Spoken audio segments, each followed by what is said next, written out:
up, you guys? Thanks so much for clicking on the video. My name is Leah, and let's recap and review Real Housewives of New Jersey. This is season 13, episode 14. So this is going to be a quick review because I'm backed up on reviews and we just trying to push them out. So let's get it.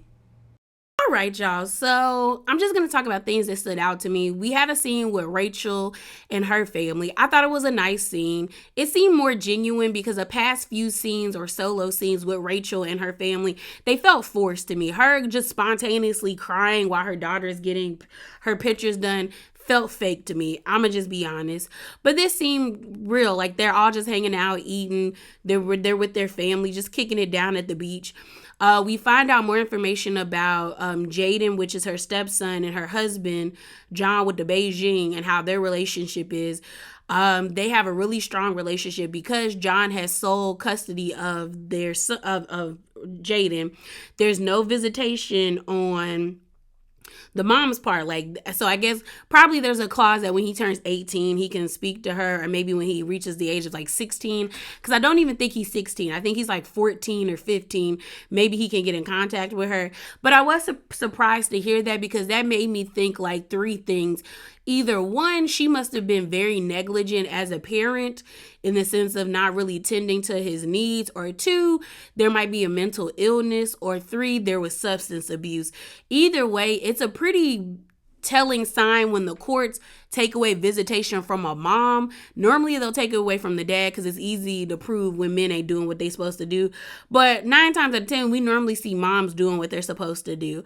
But they talk about the whole embryo thing because Rachel is like, maybe this is the reason why John doesn't want to have another kid, because he's worried about like his relationship with Aydin being severed, or he's really protective of that relationship. I just think Rachel needs to wait.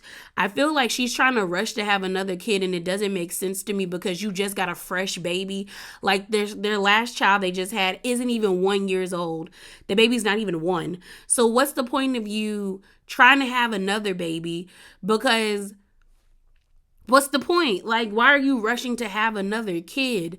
Like, it's not that, to me, it's not that deep. Like, you have 3 kids. Like, you have 2 kids who are biologically yours, and then you have 1 that's not. But it seems like you and him have a wonderful relationship that shows that you can be someone's parent without them being biologically yours. So why would you want to burden yourself with another kid being pregnant all over again? And I also feel like I don't like the fact that she's not taking into consideration, at least she's starting to show that she's considering John's feelings, because had the roles been reversed and if it was Rachel saying she doesn't want to have another child, I'd be telling John to shut up. So I'm telling Rachel to shut up, because it's like, why would you bring a child into a situation full of resentment? They then start talking about what Jennifer said about Rachel's nose. And to be honest, y'all, I didn't think Rachel's nose was botched until I saw a picture of her on Instagram, and like, I don't know if she had a filter on her face, but it looked like her nose was non-existent. Like, it kind of gave me pause. It gave very much like Uncanny Valley, and I said, girl, stop it right now.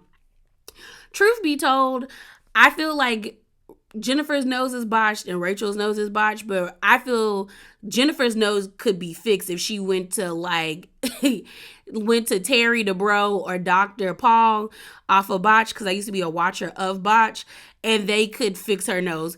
Rachel, I feel like they wouldn't touch it because they would be scared that they would mess it up, because it looks like they took all the cartilage out of Rachel's nose. The next scene that stood out to me was the scene of Teresa getting her, trying on wedding dresses and looking at veils.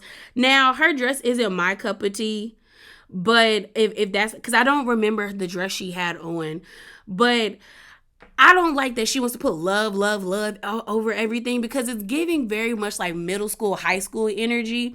I thought when she said the Italian saying that her parents always said, or something that they said to her, was a lot more sentimental, and I would rather see that on a veil than just 2 big hearts that say love. Like, that's corny.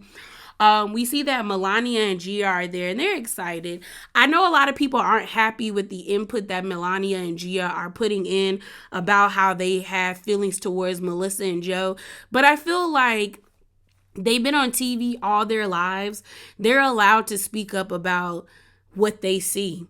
Like, I think adults forget that the children that are around you that see the way you guys behave and act are going to form their own opinion.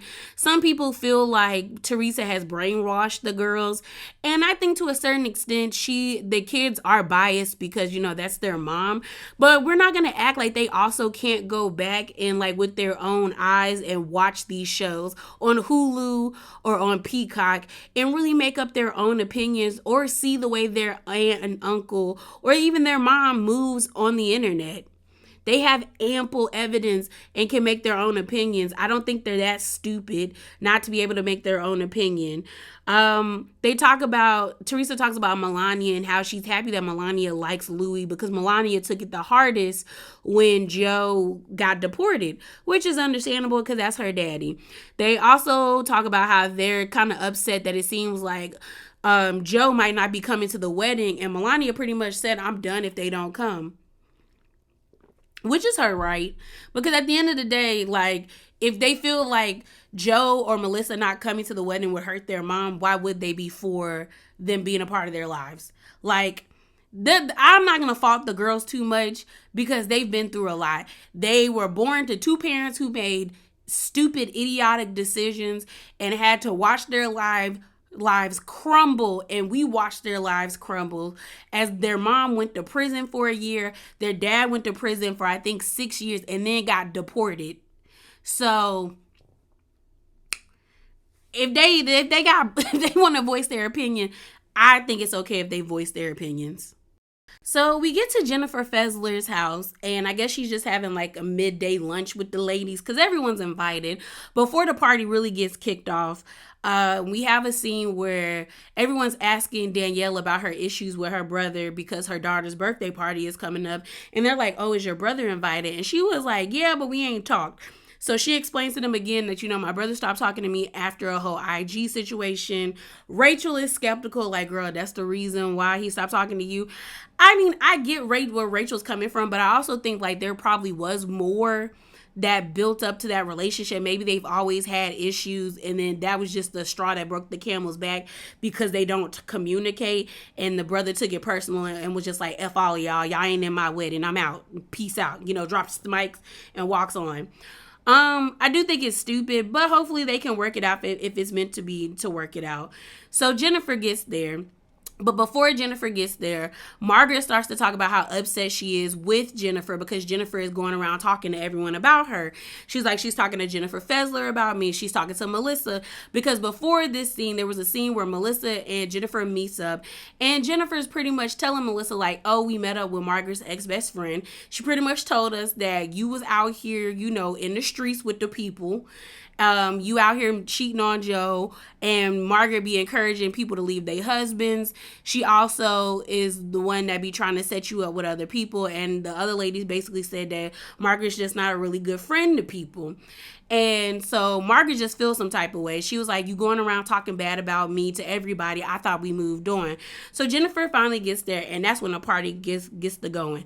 They just start cussing each other out. Jennifer's like, "You're not going to keep telling me how I can talk about things." Margaret is like, "I thought we moved on." Jennifer's like, "We have moved on, but if people want to know and if I want to state the facts about how we got here, I'm going to tell people how we got here." So they going back and forth. Margaret yells, "You would never know what it's like to be in a happy marriage or a healthy marriage." Jennifer's like, "You encourage people to leave their husbands." Jennifer's also like, "At least I got a family, you ain't got a family." And I mean, they cussing each other out. And everyone at the table is like appalled. So it must have been like even more things said because Melissa is like, "I can't even believe they saying these things to each other on both parts." Dolores is like, "I would just want them to punch each other in the face." You got Rachel being like, "Damn, like, is it that deep?" And then Danielle being like, "I'm not telling none of y'all my business because the way y'all slinging mud at each other right now, not today, not me." So Jennifer gets kicked out after Margaret tries to act like she gonna leave, and Jennifer Fessler is like, "No, you're my friend." So she keeps Margaret and she asks Jen to leave, and Jen's like, "I bet, no sweat off my back," and they move on. My thing is like Jennifer and Margaret are the same person. They both are a part of the gossip mill. They both want to know what's going on with everybody. The only difference is Margaret is better at it than Jennifer, and Margaret is well liked in the cast compared to Jennifer. Like, not that many people on this cast likes Jennifer. They tolerate her because they like Bill, and it is what it is. And Jennifer just has to accept that.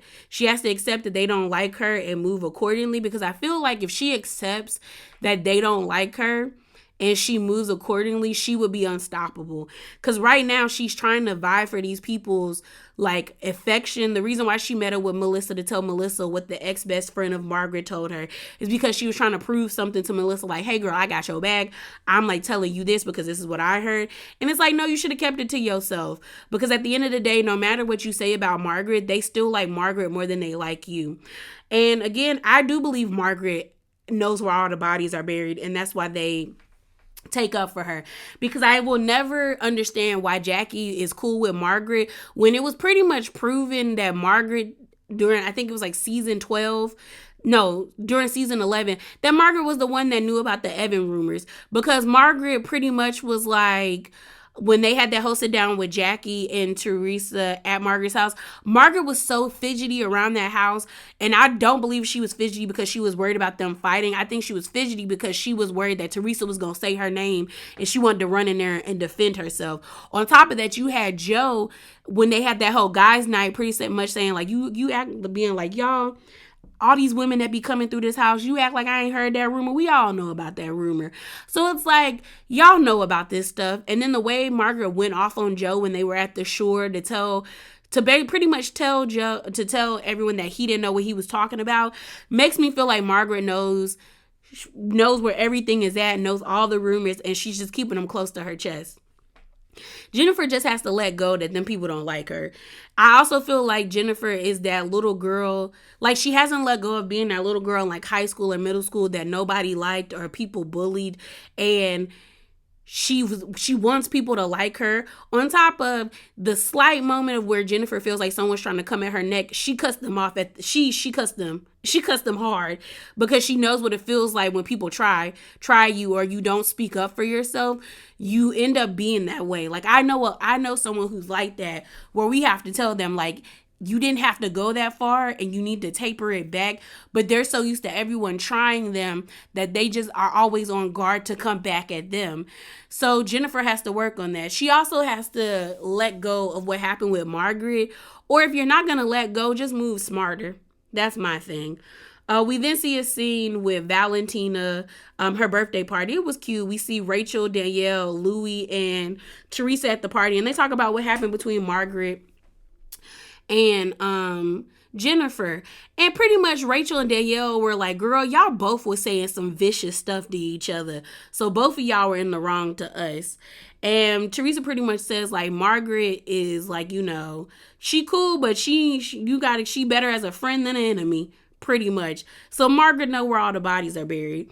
They and that's pretty much where the episode ends. My thing about it is a lot of people feel like Jennifer is jealous of Margaret because Margaret was able to leave her marriage.